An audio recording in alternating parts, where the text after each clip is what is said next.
Болгар җирлегендә зур вакыйга Ислам академиясе ачылды. Ислам мәгърифәте йортына нинди өметләр баглана һәм аның уникальлеге нидән гыйбарәт? Эфирда таяуны нуктасы тапшыруы. Исәнмесез? Хәерле кич, мөхтәрәм җәмәгать. Алда яңгыраган фикергә карашыгызны төймәләр аша җиткерә аласыз. Кызылга басып килешмәүгезне, яшелгә басып килешүгезне, ак битарафлык, нейтралитет билгесе. Менә безнең шундый зур вакыйга булды һәм гомумән алганда Болгар инде күп гасырлар ислам мәгърифәт үзәге булып тора бит. Рафик әфәнде, беренче сорауны сезгә бирәсем килә. Менә шушы академияның нәкъ менә бүгенге геополитик вазгыятьтә ачылуы очраклымы? Әлбәттә очраклы түгел, чөнки безнең инде менә Россиядә мәгариф системасы, дини мәгариф системасының 30 еллык тарихы бар, шактый зур. 80-нче еллар ахырында, 90-нче еллар башында беренче мәдрәсәләр ачыла башлаган иде. Әмма ләкин алар бөтенсе очраклы, төрле мөселман илләреннән фондлар килеп, ачып, укытучылар китереп, программаларны үзләре төзеп эшләгәннәр иде. Әкрен-әкрен менә шу конфессиональ сәясәт ул бер калыпка керә башлады. Хөкүмәт аңлый башлады инде. Мәгариф системасында нинди дә булса сәясәт кирәк. 90-нче еллар ахырында инде менә университетлар ачыла башлады, безнең Россия Ислам университеты ачылды. Һәм ниһаять инде менә дини мәгариф системасын бер калыпка салып, инде система дәрәҗәсенә күтәрү кирәклеге инде ул аныкланды. Һәм шуңа күрә дә инде менә бер 5 ел элек ул хакта инде Россия президенты да үз фикерен әйтте, безнең президент та. Һәм бүгенге көндә менә без бит инде мәгариф системасында магистрлар, докторлар әзерләргә кирәк дибез. Аларны без әле чит илгә чыгара идек. Чит илгә чыгару начар түгел. Алга таба да чыгарлар, чөнки әле бүгенге көндә Болгар академиясе инде ул конкуренция төзи алыр дип әйтә алмыйбыз. Ул әле вакыт кирәк. Әмма ләкин бүгендә бит менә барлык илләре дә юк. Күп җирдә гражданнар сугышалар, алар үзләренә ниндидер идеологик, ниндидер тискәре тәэсир йөртеп кайталар. Һәм шуңа күрә дә әлбәттә Болгар академиясенең ешуы инде ул чыннан да инде көтелгән бер вакыйга дип әйтергә була. Чыннан да бу бик зур федераль проект. Менә Илдар әфәнде, сезнең фикерегезчә, безне уникаль дип әйттек, менә сезнең фикерегезчә аның уникальлеге нидән гыйбарәт? Әлбәттә, әгәр дә әле шушы проект турында берничә ел элек кенә федераль үзәктә эшләгән төрле кешеләргә дә әйткән булсаң, беркемдә әйдә кирәк була дигән фикерне бик сирәк ишетергә туры килер иде. Күрәсез, дөньяның менә шундый бүгенге көндә булганчык булуы да, һәм бигрәк тә шундый булганчык менә безнең көньякта, гарәп илләрендә булуы да бер яктан шушы академияны ачарга этәргечне тизләтте дип әйтәсем килә. Һәм барысы да аңлый башлады, әлбәттә, шушындай ул бит инде дин теге катып калган гына ниндидер бер әйбер хәрәкәт булырга. Кадими әйбер түгел. Әйбер түгел. Ул дөнья белән берлектә хәрәкәтләнергә тиеш. Һәм шушы дини хәрәкәтне алып баручыларны без әзерләргә тиеш. Һәм дөрес юнәлешне алып барыш. Һәм дөрес юнәлештә, чөнки без яшермибез үз вакытында 90-нчы еллардан, мин ялгышмасам 2000-гә якын ярым без шушындай дин әһелләрен читтә укытып кайтардык. Алар безнең монда кайттылар күбесе. Шуңа күрә менә алдагы әйтүчләргә әйткәнчә, нинди фикер белән кайттылар алар, ничегрәк алар. Шул ук Сауд Гарәбстанында хәрәкәтләренең сез беләсез, ул монодәүләт, анда дин дәүләт өстенлегендә тора дип әйтәм соң инде. Шуңа күрә безгә безнең башка төрле хәрәкәттәбез. Шуңа күрә безгә әлбәттә үзебезнең тормыштан чыгып, үзебезнең шушындый күп милләтле, төрле диннәр булган илдә яшәгәнебезне аңлап, белеп, шушындый сәясәттә, шушындый җәмгыятьтә яшәп, ислам динен матур иттереп алып бара торган дин әһелләребез кирәк. Көчле, зур дин әһелләре кирәк. Алар бүгенге көнгә кадәр бик сирәк безнең илебездә дә аларны бармак белән генә санарлык. Иншалла алар хәзерне күбрәк булыр һәм безнең президентыбыз да нәкъ шундый фикердә, әйдәгез әле аның фикерен искә төшик. Традиционный ислам, который был он пример всему миру. Вот мы видим вот в мире, особенно сегодня Европа, мигранты, какие у них огромные проблемы. Вот пример Татарстана, других регионов. В мире и согласии все конфессии живут, работают.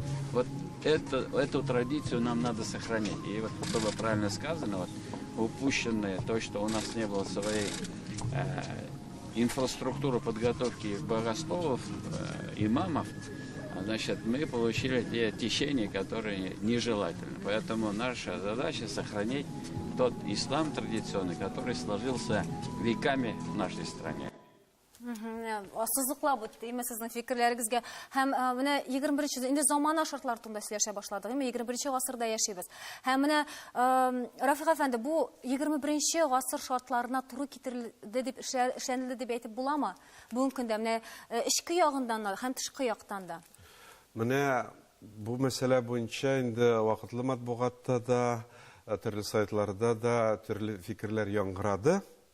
Янәсе, ислам дине ул Болгар академиясе булгач, заманча, менә исламда ул заманча дигән нәрсә ничек аңлатырга? Менә без бүгенге көндә, мин инде ректор буларак, инде рәсми рәвештә әйтә алам, ләкин мин инде бу программаларны әзерләүче буенча, әзерләүдә катнашкан кеше буларак үз фикеремне әйтә идем. Ислам динендә классик, традицион белем бар. Инде ул гасырлар буе барган. Һәм шуңа күрә бүген әлбәттә, менә безнең Болгар академиясендә укучылар ул белемнәрне белергә тиеш. Без аны нинди дә булса искергән, биткән дин дип белем дип әйтә алмыйбыз. Чөнки ул безнең инде пәйгамбәрбез чорыннан, сахабалар чорыннан, һәм инде урта гасыр галимнәр тарафыннан бүгенге көнгә кадәр килеп җиткән белем. Аны белергә кирәк. Әмма ләкин менә Илдар Ирекович та әйтте биредә, без бит инде Россиядә яшибез. Поликонфессиональ дәүләт, күп милләтле, шуңа күрә инде ул нинди дә булса моноконфессиональ дәүләт түгел. Бүгенге көндә белем алу аз. Белемне файдалану инструментлары, методологиясы булырга тиеш. Һәм шуңа күрә дә менә инде без Болгар академиясе иң беренче чиратта классик белем булырга тиеш. Классик белемсез алар беркемгә дә кирәкми. Анда конфликтология укытырлар, политология укытырлар, социология, әллә нәрсә. Ул кемгә кирәк ул? Аны бит мәчеткә дә кертмәячәкләр. Әгәр дә мәчеткә керсә, аңар дини сорау бирәчәкләр. Намаз вакытында менә бармакны селкетү, менә аны инде дөньяви кеше көлә, бармак селкетү нәрсәгә инде ул иске. Әмма ләкин ул дингә инанган кеше өчен бик мөһим мәсьәлә. Һәм җиннәр турында да язып чыктылар фәлән түгән һәм башка. Алар бөтенесе дә илаһият гыйлемендә бар проблемалар. Һәм шуңа күрә инде Болгар академиясендә укыганнар, ул классик белемнәрне белеп. Классик белем дип әйтү, ул Рафиқ әфәнде бер яктан караганда аңлашыла кебек, икенче яктан инде гомуми сүзләр кебек. Без моның турында тәфсилләбрәк сөйләшербез. Тагын бер видеосманы карабыз ганнан соң. Бүген бик тарихи этап инде бу. Чөнки беренче мәртәбә менә инде яңа рәширләрендә Рәсәйдә ислам диненең аның белем алуның системасы барлыкка килде. Бу бик зур казаныш дип әйтер идем мин. Ул православиедә сакланып кала алды, ислам динендә юкка чыккан иде. Шуңа күрә менә шушы изге җирдә, Болгар җирендә, тарихи җирдә инде ислам динен ирекле рәвештә Болгар дәүләте кабул иткән икән. Шушы җирлектә ул безнең дөресен әйткәндә намусыбыз, бурычыбыз иде тарихи. Менә без инде классик белем хәзер ни рәвешле әлеге белем биреләчәк. Кемнәр укытачак биредә? Инде хәзер шушы классик белемне әзрәк аңлатып китсәгез иде. Укытучылар кемнәр була? Менә чынлыкта исә ислам динендә теге мәгариф системасында сайлап алу мөмкинлекләре әллә ни зур түгел. Менә без инде бигрәк тә менә безнең дөньяви галимнәр ул хакта инде бик яраталар. Менә бездә җәдитчеләр, шуңа күрә җәдитчеләр ачык дип. Чынлыкта исә җәдитче мәдрәсәләре алар дини белемнән чыгып, дөньяви мәгариф системасы булдырырга тырышканнар. Чөнки замана шундый булган. Менә ул шулык проблема, ул менә бүген Болгар академиясендә туа, әгәр дә без инде менә шулык академия мәдрәсәгә генә әйләндереп калдырсак, алар инде менә шул мәчеткә барып бәлки сорауларга җавап бирә алырлар, әмма ләкин җәмгыятьтә аларның файдалары әз булырга мөмкин. Һәм шуңа күрә дә менә классик белем дигән сүз, ул инде гасырлар буе килгән белемне алырга тиеш. Анда нинди дә булса, менә ул дини белемнең бу өлеше искергән, теге җиннәр турында кирәкми, монсы кирәкми. Әйдә аны алып ташлыйк. Менә Коръәннең бу өлеше инде искергән, ул кирәкми. Бу хәдисләр кирәкми дигән әйбер булырга тиеш түгел. Әгәр дә син инде дин, менә шул Ислам Болгар академиясын бетергәнсең икән, син ул проблемаларның бөтенесенә дә җавап бирә алырга тиешсең. Ләкин синең заманча фикерләвең булырга тиеш. Синең заманча методология, инструмент, чыганакларга менә заманча методикадан әйбер булырга тиеш. Ягъни менә шушы классик гасырлар буе килгән белемне бүгенге көн шартларында син файдалану юлларын ала алырга тиеш. Менә Болгар академиясе өчен ул бик мөһим проблема. Һәм кемнәр биредә менә шушы академиядә белем ала икән? Моның турында без рекламадан соң сөйләшербез.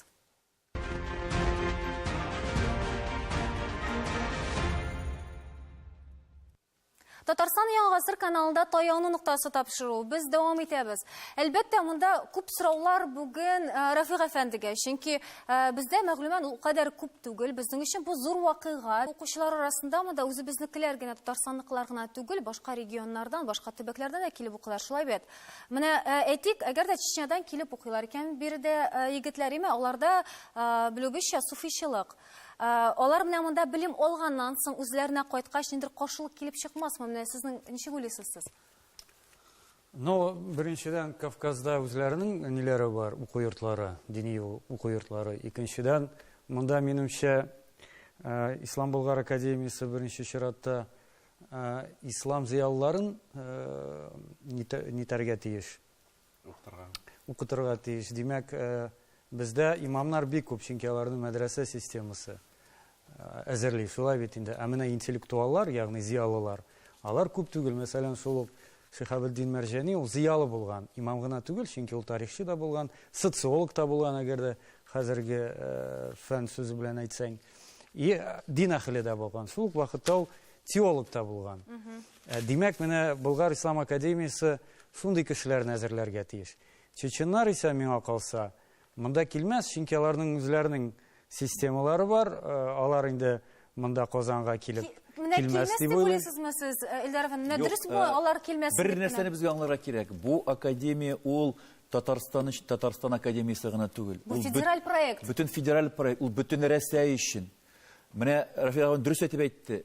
Билгеле бер стандартлар нигезендә, билгеле компетенциялар нигезендә, ул стандартлар бөтен ил күләмендә кабул ителгән. Ул Чечня өчен дә шул ук стандарт, ул Татарстан өчен дә шул ук стандарт. Аны айырып, аннан килгән укучылар айрым рәвештә бездә менә шушындый Чечняда башка регионда тәртипләрендә дип алай укый алмыйлар. Менә шул расланган стандартлар буенча Мисырда Аль-Азгар университетында бөтен дөнья мөселманнары укый. Менталь ягыннан каршылык булырга мөмкин. Шулай, чөнки без Ханафи мазхабы, алар Ханафи түгел. Менталитет ягыннан башка. Булсын. Юк, стандарт ул формаль һәрбер регион өчен айрым алып, бу анда шушындый теге менталитет бит дип укытып, алай улай укыту белән шөгыльләнүче түгел. Юк, әлбәттә формаль рәвештә без аларга башлангыч мәлдә академия эшләп киткәндә генә ул дөрес фикерле теге ниндидер әлбәттә булыр инде ул теге каршылыклар, аңламаучылыклар, ләкин мин уйлыйм ул менә шушы каршылыклар әкренләп безнең академия тарафыннан, аның укытучылары тарафыннан менә шушы укыту программалары көйләнеп киткәннән соң, стандартлар кирип киткәннән соң әкренләп тамашачыларыбыз дөрес аңлый күрмәсен, дөрес аңламый күрмәсен, тагын теге мөселманнар Чечня һәм Татарстан мөселманнары арасында каршылыклар бар икән дип. Исламда Илдар әфәнде әйтә, киресенчә, бөтен кеше өчен стандарт бер ди, бер каршылык юк. Мин шәхсән нинди позициядә торамын.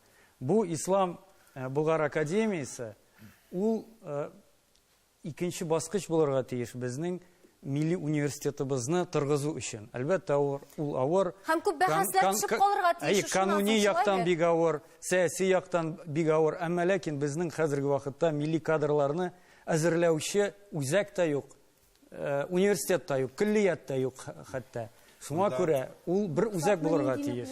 Yok, менә монда Русланның фикере белән өлешә килешергә була, чөнки Кавказ үзенчәлекләре бар. Чөнки аларда инде менә шул устазга, шейхка мөнәсәбәт белемне аның аша алу, инде ул бик киң таралган. Әмма ләкин менә безнең өчен җиңеллек китерә торган әйбер шул, без бит магистрлар әзерлибез һәм докторлар. Менә әгәр дә инде без бакалавриат дәрәҗәсендә алсак, ул мәктәптән килә була, безгә мәсәлән Россия Ислам университетына укырга керә, без аны хәнәфи итеп тәрбиялибез. Шуңа күрә биредә менә мәсәби каршылыклар чыга, чөнки менә безнең Кавказдан башта укыдылар инде, хәзер бик сирәк укыйлар. Чөнки аларның чыннан да менә Шафигый мәзһәбе. Без Шафигый өйрәнмибез. Әмма ләкин ул бакалавр буларак Кавказда укып чыкты, ул инде Шафигый мәзһәбе нигезендә формалашкан, аның дөньяга карашы бар. Хәзер аңар өстәмә белем кирәк. Һәм шуңа күрә дә инде Болгар академиясына килә Ханафи, килә Шафигый, һәм инде без аларга инде өстәмә белем бирәбез. Һәм шуңа күрә дә биредә мин менә нинди дә булса, теге мәзһәб каршылыклары алар чыкмас дим, чөнки безнең устазлар арасында да Шафигыйлар булачак, чөнки без махсус та чакырабыз. Ханафи да Шафигый. Чөнки безнең менә Ханафи мәзһәбендә инде ул тәрбияләнгән, аның дөнья карашы формалашкан. Аңар хәзер аңар чагыштырып карау мөмкинлеге кирәк. Шуңа күрә мин менә Болгар академиясендә диссертациялар язганда ул проблемалар инде мәзһәб проблемалары, ул икенче ел дисәң ул дөрес түгел, әмма ләкин инде ул барыбер беренче планда. Иң мөһим түгел, шулай бебне Илдар әфәнде әйтте, бәхәсләр чыкмый тормаячак диде. Алар инде хәзер үк бар, Илдар әфәнде. Әйдә гүзәл, тагын бер әфәнденең фикерен белеп китик, аннан дәвам итәрбез. Болгар Ислам академиясы ул безнең халкыбыз өчен бик кирәк. Әмма ләкин кызганычка каршы бүгенге көндә аны академчилек юлында, ягъни консерватив юлында үстерергә ният бар. Академчилек нәрсә ул? Аны аңлатыр өчен бер мисал гына китерәм. Борынгы Ханафи китаплары буенча 9 яшьлек кызны иргә бергә рөхсәт ителгән. Кызганычка каршы шундый бик фикерләр бүгенге көндә Казанда яши торган имамнар арасында хәзер тарата башланды. Әгәр без академчилек юлында академиябызны төзесәк, безнең халкыбызга бик күп зыян булачак. Безнең халкыбыз 21-нче гасырда прогрессив булырга тиеш.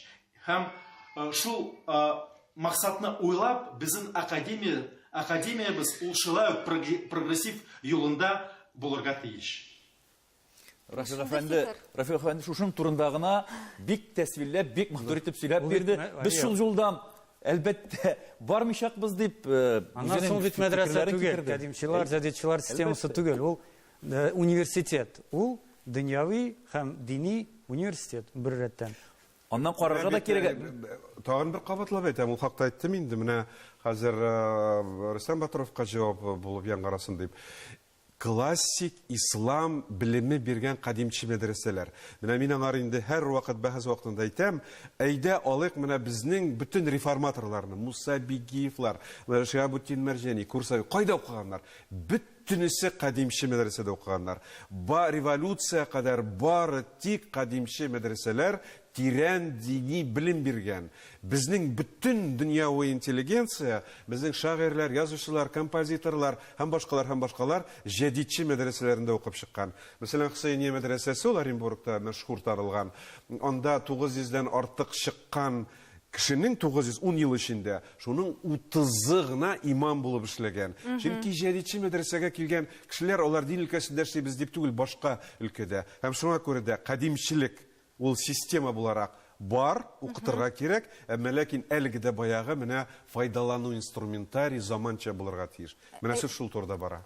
Тапшыруның башына кайтып, Илдар әфәнде дә әйтеп узды, Рафик әфәнде дә әйтеп узды, безнең ислам ул күп милләтле һәм күп динле җәмгыять өчен киләнгән, шуның белән аерылып тора торган динебез дип әйтәм, безнең Татарстанга хас булган бер үзенчәлек дип. Әмма дә ләкин менә бу Болгар Ислам академиясының ачылышын мин бигрәк тә әле милләт-ара һәм дин-ара мөнәсәбәтләрнең киләр өчен түгел, үзебезнең халык эчендә бер-беребез арасында булган мөнәсәбәтләрнең киләр өчен бигрәк тә кирәк дип уйлыйм. Чөнки мәсәлән бүген китап кибетенә керсәң, татар телендә намаз укырга һәм ураза тотарга өйрәтүче китаплардан тыш башка китаплар юк. Һәм менә ничектер алар ислам дине бит ул Чөнки менә зыялылар юк, интеллектуаллар юк. Аның белән тарих институты мәсәлән сөйләнә. Тарих институты ул бит ислам зыялылары түгел. Шулай бит алар фәнни кешеләр. Ә менә мәсәлән Россия ислам дәүләте, Россия ислам университеты шундый булырга тиеш дигән Өметләр баглыйбыз без. Вакытында хөрмәтле Рафик абый шулай дип, аның миссиясын шулай дип күрде, шулай бит заманында. Менә хәзерге вакытта 25 ел хәзер безнең мөстәкыйльлекебезгә без милли элитаны булдыра алдыкмы? Милли кадрлары бармы? Без алай тирәнгә кирип китмибез, әмма тагын икенче бик мөһим бер факт бар, Руслан. Параллель рәвештә рухи ифәк юлы халыкара конференциясе дә бара бит әле. Моның турында да әйтеп узырга кирәк. Һәм менә беренчедән менә шунда ук максатын да әйтеп китерсез. Һәм мин икенче секцияга күчәсем килә. Менә икенче секция экстремизм профилактикасы һәм мөселманара дини оешмалар тәҗрибәсе дип аталаймы. Бу чыннан да бүгенге көндә бик актуаль. Бүгенге көндә менә бу иң актуаль сорауларның берседер. Менә Мьянмада булган конфликтны истә тотачаксызмы, ничек тә булса күтәрәчәксезме? Без бит инде дөньяда булган ниндидер шушы вакыйгаларны берничек тә уратып буза алмыйбыз. Шулай бит? Әлбәттә, менә бу нәрсә эшләргә була? Рухи ифәк юлы конференциясе, икенче зур халыкара конференция. Аның төп максатларының берсе менә шушы мөселманнар арасында гына түгел, гомумән берләштерү, интеграция, консолидация дигән юл. Шуңа күрә дә инде менә ул Мьянмада барган вакыйгалар әлбәттә мөселманнарның эшләрен пешерә. Бүген менә бу конференцияны ачу вакытта Равил хәзрәт аның чыгышында махсус тукталды. Чыннан да мөселманнар әлбәттә аңар фикерләрен әйтергә тиеш. Әлбәттә ул инде бик катлаулы, инде ул илдә бирме барган вакыйгалар. Чыннан да инде ул бүген кичә генә чыккан вакыйга түгел. Алар инде күптән эштән бара торган процесслар. Һичшиксез без һәр вакытта инде мөселманнарның мәнфәгатьләрен яклап үз фикеребезне әйтергә тиешбез. Чөнки инде ул бүгенге көндә кызганычка каршы менә шушы кешелекле кысаларыннан чыгып бик вахшилек формаларында да күренә башлады. Анда барып җитәргә тиеш түгел инде ул Берләшкән Милләтләр оешмасы дәрәҗәсендә дә, башка халыкара оешмалар дәрәҗәсендә дә ул мәсьәлә каралырга тиеш, һичшиксез. Өчен безнең лидерларыбыз булырга тиеш. Дин, әлбәттә, төрле илләрнең дин әһелләре бергә җыелып, бергә киңәшеп, фикерләшеп, һәм һәрбер үзенең илендә шушындый хәлләр булмасын өчен нинди юллар эшләр, шулай дин әһелләре шундый нинди роль кертәләр. Бу конференцияның менә сөйләшүендә, эштәлегендә булырга тиеш һәм бу әһәмиятле.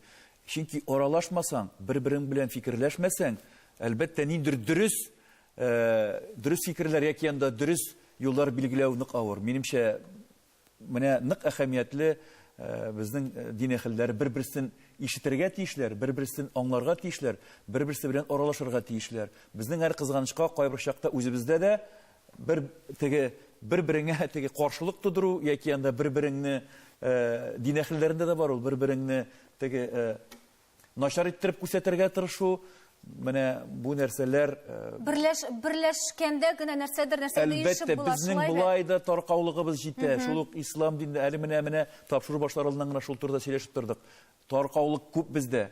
Ә инде шул зиялы дин әһелләре дә, мөфтиләребез дә җыелып, шулай ук уртак фикергә килә алмасалар, нәрсә әйтергә кирәк астагы имамнар. Тагын бер нәрсә генә әйтим әле мин. Менә тагын бер безнең тыңлаучылар арасында фикер булмасын, менә шу академия гына булай, кананда берничә генә шуның белән безнең дин әһелләрен әзерләү бетте төгәлләнде, яки анда олы абзыйларыбыз бар, алар инде университетка да бармыйлар.